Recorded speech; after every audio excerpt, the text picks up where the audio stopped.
પાટણમાં પતિ પર જ લાગ્યો પત્નીની હત્યાનો આરોપ। પતિ સક્તાજી ઠાકોરે મિત્ર કિશન સાથે મળીને પત્નીની હત્યા કરી। સમી તાલુકાના વાવલ ગામની આ ઘટના છે। પત્નીની હત્યા કર્યા બાદ લાશને કેનાલમાં ફેંકી દીધી।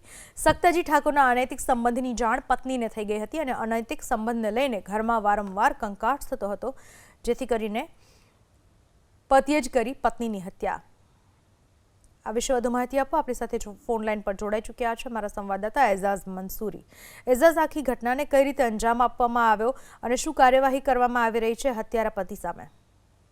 સમી તાલુકાના વાવલ ગામના સક્તાજી ઠાકોર છે, તેમે પોતાની પત્નીની જ હત્યા કરી નાખી છે। પોતાના મિત્ર સાથે મળીને પત્નીને કેનાલના અંદર નાખીને, જીવતી કેનાલમાં નાખીને તેને મોત નિપજાવ્યું। એટલે કહી શકાય કે અનૈતિકના સંબંધને પતિએ જ ધર્મની પત્નીને હત્યા કરી છે। કહી શકાય કે જે રીતના 1.5 વર્ષથી પતિ પત્નીના ઝઘડા ચાલતા હતા અને જે ઝઘડાના લીધે જે પતિ છે તે ત્રાહિમામ પોકાર્યો હતો, તેને લઈને પતિએ છે તે ક્રાઇમનું પગલું ભર્યું છે। એટલે કહી શકાય કે પતિએ તેના મિત્રને સમગ્ર બાબતની જાણ કરી હતી ને તે બાબતને લઈને પત્નીને મોડી રાતે કેનાલ પર લઈ જઈને કેનાલના અંદર જીવતી ફેંકી દેવામાં આવી હતી ને તેને લઈને પત્નીનું મોત થયું। ત્યારબાદ પતિ દ્વારા તેના શાળાને સમગ્ર હકીકતની જાણ કરી હતી ને એના બાદ પોલીસ દ્વારા તપાસ જે શરૂ કરવામાં આવી હતી। ત્યારે શાળા દ્વારા સમી પોલીસ સ્ટેશન ખાતે પોલીસ ફરિયાદ નોંધાવવામાં આવી હતી। ત્યારે બીજી તરફ જો વાત કરવામાં આવે કે જે પતિ દ્વારા જે પત્નીની હત્યા કરી છે ત્યારબાદ ગામના અંદર પણ ગમગમાટ ભરેલું વાતાવરણ દેખાયું છે। સાથે બીજી તરફ છે તે પોલીસ છે તે પતિ તેમજ જે મિત્ર છે તેની શોધખોળ પણ શરૂ કરી છે। એટલે હાલ તો કહી શકાય કે સમી પોલીસ